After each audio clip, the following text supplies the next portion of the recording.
So second year physics के MCQs में 2017 का पहला multiple choice question, the ratio of molar specific heat of a gas at constant pressure and molar specific heat at constant volume is, क्या होगा ratio molar specific heat at constant pressure जिसे हम कहते हैं CP. ठीक है, तो CP का रेशो किसके साथ चाहिए, सीपी का रेशो चाहिए molar specific heat at constant volume यानी कि सीवी के साथ। तो सीपी हमेशा ग्रेटर देन होता है सीवी के, ये बात हम साबित भी कर चुके हैं डेरिवेशन वगैरह के अंदर कि CP minus CV is equal to R and CP is always greater than CV. तो एक बड़ी वैल्यू को किसी छोटी वैल्यू से डिवाइड कराएंगे तो आंसर हमेशा 1 से बड़ा ही आएगा। इसी वजह से इक्वल टू 1 नहीं हो सकता क्योंकि दोनों बराबर नहीं होते।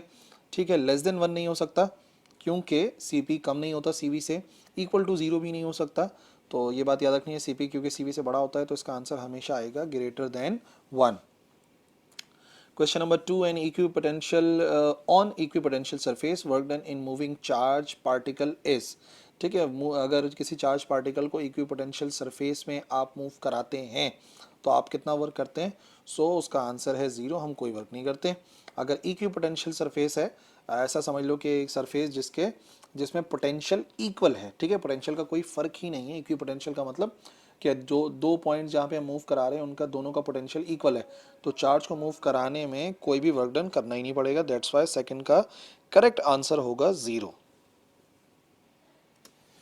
Okay, question number 3, if the speed of the conductor move in a uniform magnetic field, perpendicularly move कर रहा है एक कंडक्टर यूनिफॉर्म मैग्नेटिक फील्ड में, अगर हम उसकी स्पीड को बढ़ा दें तो इंड्यूस्ड ईएमएफ पे क्या फ़र्क पड़ेगा। तो यहाँ पर बात यह है कि हमें जो काम करना है वो हमें काम करना है इंड्यूस्ड ईएमएफ पे, और वो भी जब कोई कंडक्टर मूव करता है जिसे कहते हैं मोशनल ईएमएफ। तो मोशनल ईएमएफ का फॉर्मूला इस्तेमाल करना पड़ेगा। मोशनल ईएमएफ का फॉर्मूला होता है V B L sine theta. v होती है वेलोसिटी जिससे कंडक्टर मूव कर रहा है, मैग्नेटिक फील्ड b, l होता है लेंथ ऑफ कंडक्टर, और साइन थीटा भी होता है, लेकिन क्योंकि यहाँ पे क्लियरली मेंशन है परपेंडिकुलर है, साइन 91 हो जाएगा। यानी कि जो हमें काम करना है वो इस फॉर्मूले पे करना है, ईएमएफ बराबर है वी बी एल। अब मैग्नेटिक फील्ड यूनिफॉर्म है, लेंथ भी कंडक्टर की चेंज नहीं हो रही, सिर्फ स्पीड को हम क्या कर रहे हैं, इंक्रीज़ कर रहे हैं। तो याद रखो जब स्पीड को इंक्रीज़ करेंगे तो जो इंड्यूस्ड ईएमएफ है वो भी इंक्रीज़ हो जाएगा। तो ये जो फर्स्ट ऑप्शन है यही सही है, increases. Number 4, if a dielectric having E R, जिसका जो डाइलेक्ट्रिक कांस्टेंट है वो 2 के बराबर है, उसको हम इंसर्ट कर दें between the plates of 20 microfarad capacitor, so it's capacitance क्या हो जाएगी। तो वैसे तो सिंपल सी बात है, इंक्रीज़ हो जाएगी। ठीक है जी, क्यों डबल हो जाएगी उसकी वजह मैं भी समझाता हूँ। अब कैपेसिटेंस एक तो सिंपल फार्मूला होता है epsilon not upon D, but यहाँ पर जो हम फार्मूला इस्तेमाल कर रहे हैं वो डाइलेक्ट्रिक वाला है। डाइलेक्ट्रिक फार्मूले को फॉर एग्जांपल हम शो कर देते हैं सी डैश से। सी डैश बराबर होता है, ठीक है, एक्चुअल जो कैपेसिटेंस होती है जिसे हम सी से शो करते हैं, यानी कि जब एयर मौजूद थी उसको हमें मल्टीप्लाई कराना पड़ता है एप्सिलॉन आर से, यानी कि डाइलेक्ट्रिक कांस्टेंट से। अब फिलहाल ये कह रहे हैं कि डाइलेक्ट्रिक कांस्टेंट 2 है, तो जो कैपेसिटेंस 20 माइक्रोफेराड थी मल्टीप्लाई बाय 2 करेंगे तो जाहिर सी बात है वो क्या हो जाएगी, डबल हो जाएगी। और अगर जो इसकी डाइलेक्ट्रिक कांस्टेंट की वैल्यू 3 होती तो 3 टाइम्स भी हो सकती थी, but in this case B doubled. Number 5, in a moving coil galvanometer, pole pieces of U-shaped magnet are made concave. Concave क्यों बनाए जाते हैं, concave इस वजह से बनाए जाते हैं ताकि जो मैग्नेटिक फील्ड हो वो रेडियल हो। ठीक है, रेडियल होगी तो उसकी वजह से क्या होगा, सेंसिटिविटी इंक्रीज हो जाएगी। ठीक है, लेकिन हाँ एक बात है यहाँ पर, मुकम्मल बात मैं आपको बता रहा हूँ कि मैग्नेटिक फील्ड को स्ट्रॉन्ग करने की वजह से हम उस यू शेप मैग्नेट के पोल्स को कॉन्केव बनाते हैं, और वो इस वजह से ताकि रेडियल होगी तभी काम कर पाएगी, अदरवाइज काम नहीं कर पाएगी। सो ना हम वीक करते हैं, ना हम सेंसिटिविटी को इंक्रीज करते हैं, ना हम डिक्रीज करते हैं, मेन काम हम उस फील्ड को रेडियल करते हैं। Number 6, in the phenomenon of photoelectric effect, if the frequency of incident radiation is increase, अगर हम फ्रीक्वेंसी को बढ़ाते हैं, द रिक्वायर्ड स्टॉपिंग पोटेंशियल, तो जो रिक्वायर्ड स्टॉपिंग पोटेंशियल होता है वो क्या हो जाता है, तो रिक्वायर्ड स्टॉपिंग पोटेंशियल बढ़ जाता है। So the right answer is increases. और जो फोटो इलेक्ट्रिक इफेक्ट का टॉपिक है उसी में ये बात क्लियर होगी। ठीक है ना, कि जब भी हम फ्रीक्वेंसी को बढ़ाते हैं तो जो स्टॉपिंग पोटेंशियल है वो भी इंक्रीज हो जाता है।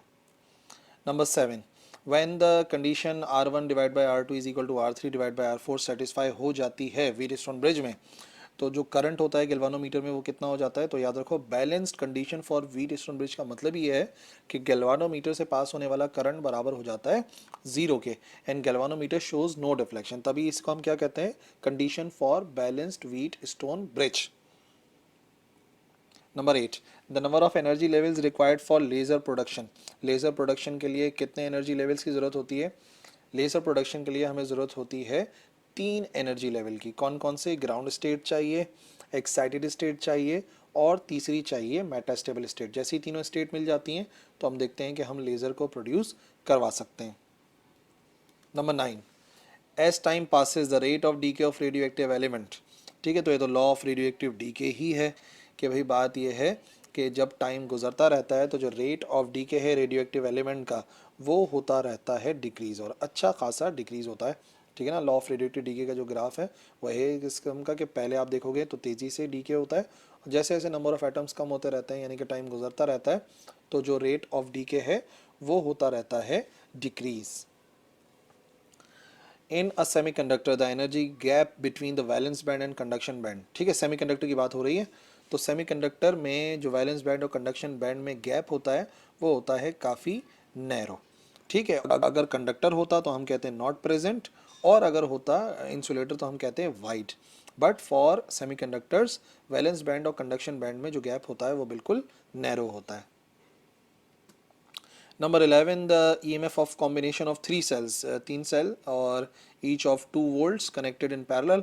पैरेलल हमने जोड़ा, ठीक है, कितने, तीन सेल्स को हमने पैरेलल जोड़ा और हर एक का वोल्टेज 2 वोल्ट था, तो क्या होगी उनकी नेट EMF अगर, यानी कंडीशन याद रखो, कंडीशन ये है कि यहाँ पे तीन सेल हैं, हर एक 2 वोल्ट का है और हमने उनको जोड़ा है पैरेलल। तो पैरेलल के लिए क्या किया जाता है, पैरेलल के लिए ये देखा जाता है कि जब भी हम पैरेलल जोड़ते हैं तो ईएमएफ सेम रहता है। दैट्स वाई आप चाहे तीन सेल जोड़ो, चार जोड़ो, जो वोल्टेज है वो आएगा 2 वोल्ट के बराबर। अगर सीरीज में जोड़ देते हैं तब जाके वोल्टेज इंक्रीज हो जाते हैं, जैसे कि रिमोट कंट्रोल के अंदर या हमारे एक्सपेरिमेंट्स वगैरह के अंदर भी ऐसे ही होता है।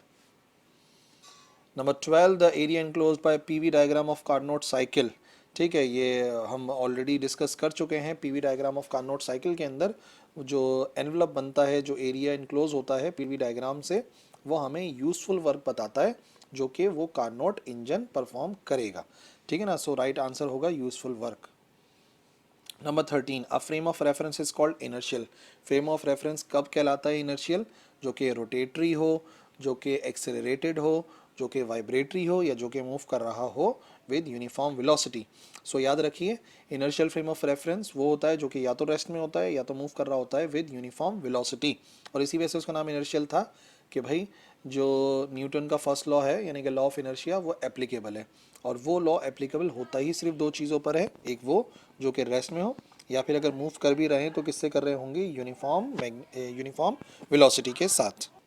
Number 14, in laser the life time of an electron in metastable state. Metastable state जिसमें अच्छे खासी स्टेबल स्टेट होती है उसको मेटास्टेबल स्टेट कहते हैं। इलेक्ट्रॉन यहाँ पे काफ़ी देर तक रुकता है और वो काफ़ी देर होता है 10⁻³ सेकेंड। ठीक है ना, लेज़र में लाइफ टाइम जो इलेक्ट्रॉन की होती है मेटास्टेबल स्टेट के अंदर वो -3 सेकेंड होती है, और अगर यही होता है एक्साइटेड स्टेट में तो ये हो जाता है 10⁻⁻8 सेकेंड।